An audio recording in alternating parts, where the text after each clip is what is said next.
Lives as there was in we have plenty of light today. Well, here we are. We're live from the Silver Spoon. This is times 3. You really shouldn't be here, David. I'm talking to David Glover, the photographer, who's a very talented artist, a good-looking guy, a nice guy. But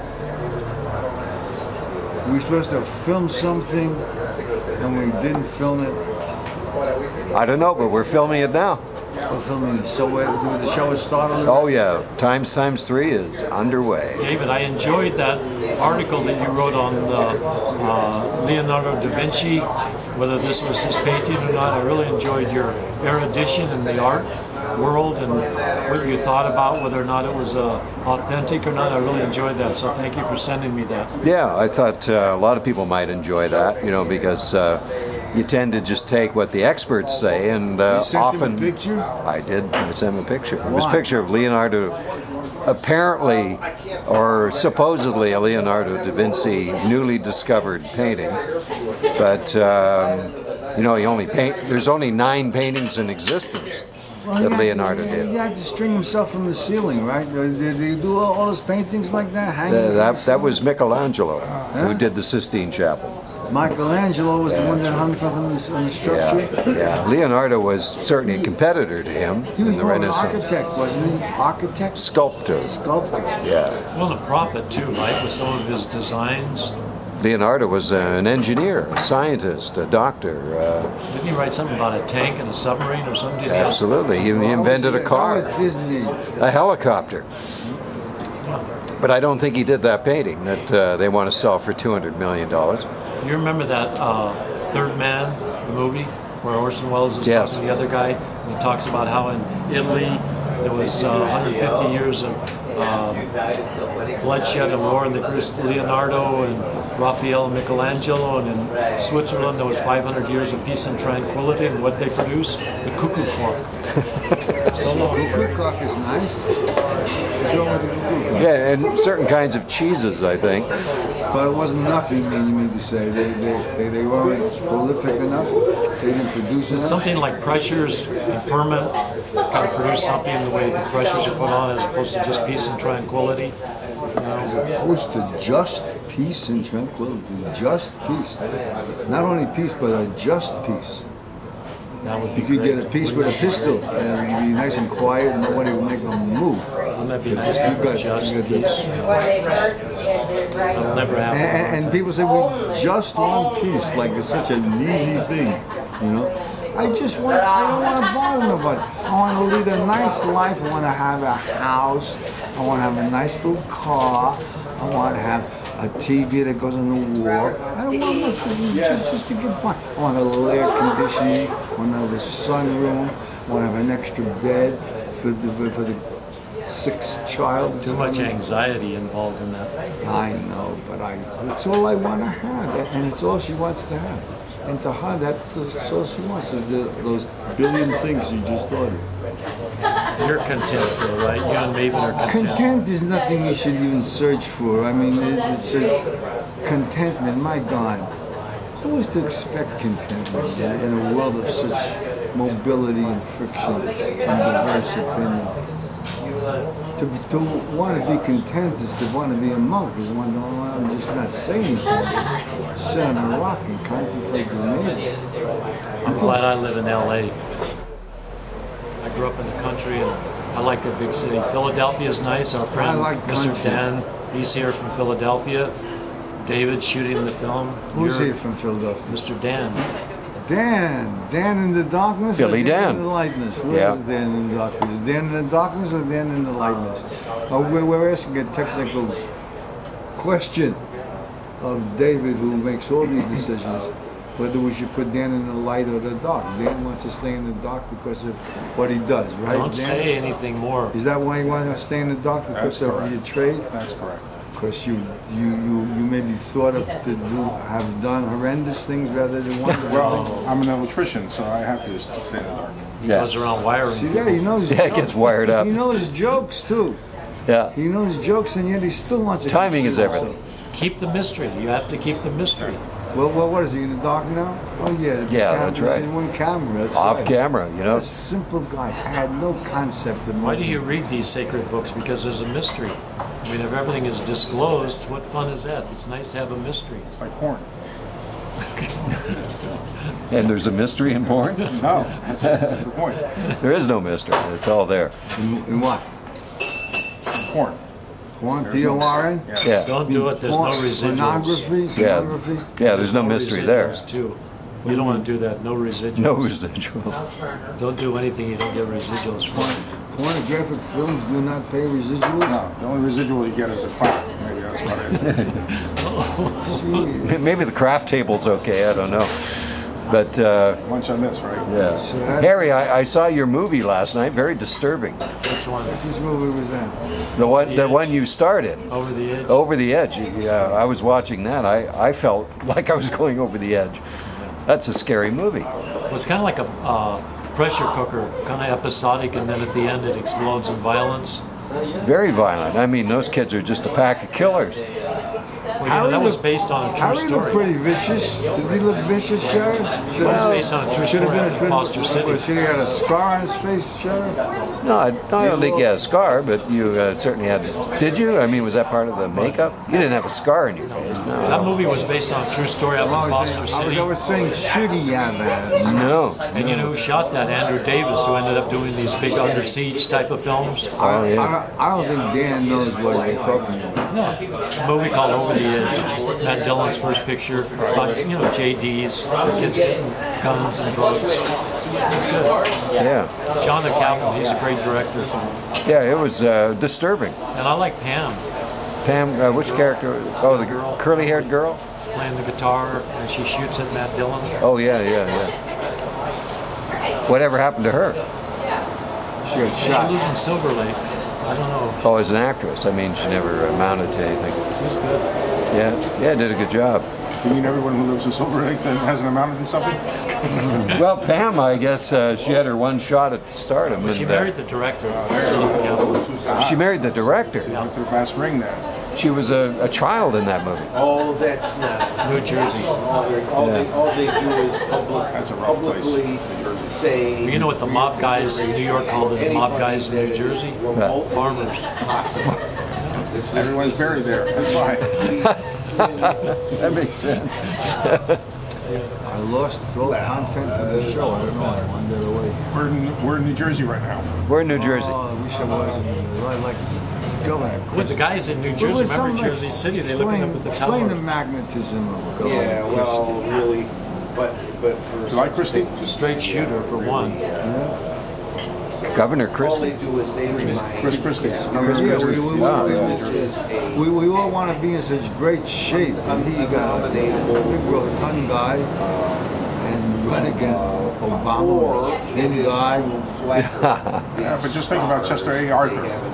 Chester Arthur was a fat guy. Yeah, he was the biggest. I think he was the heaviest president we've ever had. He was over 300 pounds. So it is 350 pounds, something like that. I got out of the Navy in 1961. I weighed 166. Right now I weigh 175. 50 years later. Stayed pretty good. When I first saw Don, I didn't remember him. And then I really got to know him the last 2 years. He's thin like he is now. And then one day he showed me pictures when he was doing that vampire TV series. You were like 220, you know, big.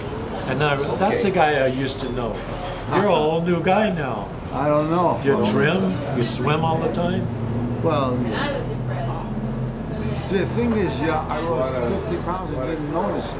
Let me hug you softly. Something you notice. You should. Your pants fell down. If not, Yeah, that's what I found out through clothes. Yeah. You had to use a rope belt. And one day I went to the mirror and said, who's this guy? This guy is me.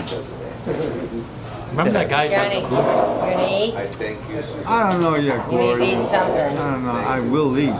That's Gloria. She's a waitress here. She's phenomenal. Remember the guy, the blue collar tour? That one comedian? He talked about Jeff somebody? Jeff Talked about Foxworth. how men get old, they get shaped like a frog, and they don't have a rear end anymore. And they're like this. You know, was a thing I saw was really shocking. Similar to that, it was a art documentary show, and This guy just shot stills of people, and they would, one still they'd be dressed, the next still they'd be naked. Next still another person would be dressed, next still would be, and the difference between the price. Who was that, Helmut Newton or somebody? Did you see that? Did you see that? Yeah, I think that's who it was. It was really fantastic how we can doll ourselves up. We get ourselves pretty. Well, have you ever walked over? How'd you like to walk over to like a woman and grab her under the arm like that? No, the wings. Did you know something that's a very important spot? I wouldn't do it. I work with Jose Feliciano. And Feliciano is very sensual, very Latin guy. He loves women. And he can, to him, the sexiest women were women when he felt there was a big Fat under the arm? Yeah, the wings, the flappers. He'd go and meet these women, and you see Ross, and she's a great. Well, but then again, he was blind, and he didn't know what he was feeling. Maybe he thought he was doing something else. Yeah. But that was his concept of a gorgeous woman. Wow. Well, that's what lit his fire, I guess. Yeah, that's right. To each his own. It was very interesting. His wife, the wife of a blind man, when we traveled in bus tours and stuff like that. He wasn't driving, was he? No, he wasn't. He could drive. I'll tell you, I think he could drive. She described everything. She described the streets, the people, the walking. I missed it. I didn't want to look myself. I just used to listen to the descriptions of where I was. It was wonderful. She was really, it was a great lesson in life, how much she filled in for him in color. Let me ask you a question. When you do your comedy shows, do you write everything out, or do you just remember things? I mean, when you write your jokes, do you I try to outline them more or less, and then if you're fortunate enough to get more than one job, and you work one after the other for a while, it's just a normal tendency to make what you started out stronger and more substantial and build into it. When you were young at the Village Gate and those places, did you have like a narrative, like a concept, or would you just go out there and do jokes? For a while there, I just let see if things would ignite. But it didn't happen. It did.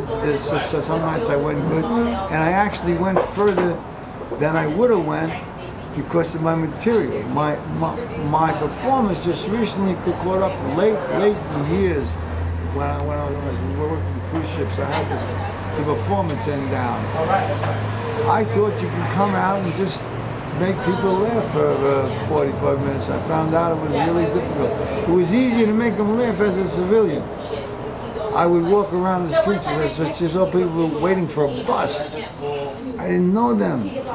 And I could entertain those people and have them laughing and just walk away, and they would wonder why the hell I did. But it was unexpected. Yeah. When they're your audience, they're expecting you to make you laugh, so... And I expected that they expected something. I was wondering what they were expecting, whether they shouldn't even care what they expect. They were expecting something funny.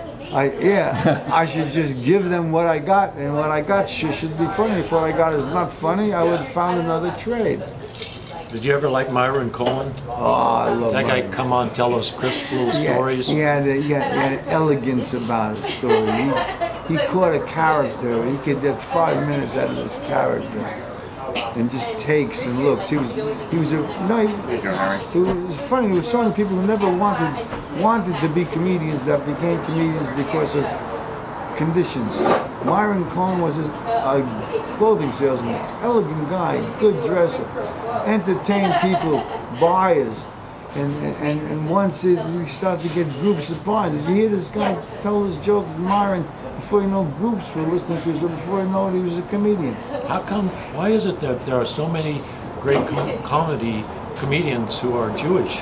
What is it that produces all those great comedians? It's just dealing with adversity. That's what comedy comes from, I think, basically from that. And also, like with me, I had a speech block. I still do. And word substitution. I would substitute words for words that almost could be used in place of the word I couldn't say. And I was fortunate enough, this was a true gift, that those words would be found. Joey Bishop was a master of the one-liners. when it comes to that. I liked his gestures. He lived for that. He would sit in a club, we would sit back watching Sinatra or someone perform, and he would just be waiting for someone to say something about Sammy Davis. Like, sure, we don't have any singers like that, and we have a joke. He told me one time. He'd wait days to do it, days, for months. He had categories in his brain. He was genius like that. Remember one time Don told me a story about when he was working for Joey Bishop, and he goes to a holiday party, like 60 people out there, and he's standing with Joey Bishop, and Joey Bishop says, "Look at all my friends," and Don says, "Friends? All those people are on the payroll, your payroll." I said, show me one person I'm not getting a check. We used to throw a big bagels in the Lux Park, you know, every Sunday for the crew who hated it. He used to wear cardigan sweaters. I don't know why you do that. They take comedy writers and they yell at them. And now you're a boss. You want jokes. And you just demoralize this guy, his wife, his aunt, his cousin, the way he walks, his mustache, how he looks. And then you want him to give you sacco monologue. You know what, Don? I noticed. This is what's nice about the Silver Spoon. Free light It'll show. always give you an ambulance. It'll always give you some type of tragedy that's going on to show It's a free light show. show See that those life flashing lights. exists and life goes on. We got a man come on with great stories, but can't tell them because of his profession. Don't bring it As an He has to electrician. stay in the dark all Yep. his life. That's right. Here's a question I want to ask you though. Why is it that some comedians are cruel, but I've never noticed that in you? You don't do that. You're a good-hearted person. Why Yeah, is it's it? true. I don't know what makes people cruel. They don't think they're cruel. They don't think they're being good. They think they're being funny. Or I think it's in people's nature. It's not just comedians who are cruel. There are people who are generally cruel. Some of them happen to be comedians, But and why so it would they be manifests itself cruel? that way. Would they be deliberately cruel, or would the cruelty be an accident? No. The cruelty is this. It's like the kid who sets the cat on fire, who's cruel, can still grow up to be a cruel comedian. No. If he has a talent as a comedian, he's still going to be a cruel person, and will become a cruel, and then it manifests itself in cruel jokes. Goes back to your So home. then this guy, and he always resented one thing. He always resented how actors who acted funny things thought they were comedians if they were successful TV actors. Right. And like this one guy, Michael Richard, who thought he was Steinfeld, could do anything, got up in a black audience and ridiculed this guy, bad taste, hatred, true hatred. And this guy drove him through his inability to know what it is to entertain people. He didn't know how to do that. He didn't know how to make be them laugh. he didn't know how to He be a got stand-up angry, comic. and the anger brought out the truth, and that was ugly. That was And it was really- captured on a cell phone. Yeah, cell phone video, And which people, is and you know, it's ubiquitous now. Well, fellas, we come to a close. on a cell phone too. Yeah, it was. So he's smart to stay in the dark. You see, he came in the dark, he stayed in the dark. He'll get comments down saying, "Oh boy, did you hear that show?" And here's this guy. There was one guy in the dark. I wanted to hear more about what that guy. And he's so frustrated. He'll beg us to put him in the light. Say good night. Good night. Time to say goodnight. Thank you, Daniel. Good night, Dick. Thank you. Look how thank you, Daniel. Our first guest on Times 3. Yeah, we didn't even say his name, but anyway. We can say his name. Can we say your name? You just did. Daniel. Dan, but we didn't say your name. That's enough. That's enough. Goodbye and good night. He's found out among this crowd. From the Silver Spoon in West His crowd Hollywood, just sits we there and say go, "Oh, goodbye. I know the guy."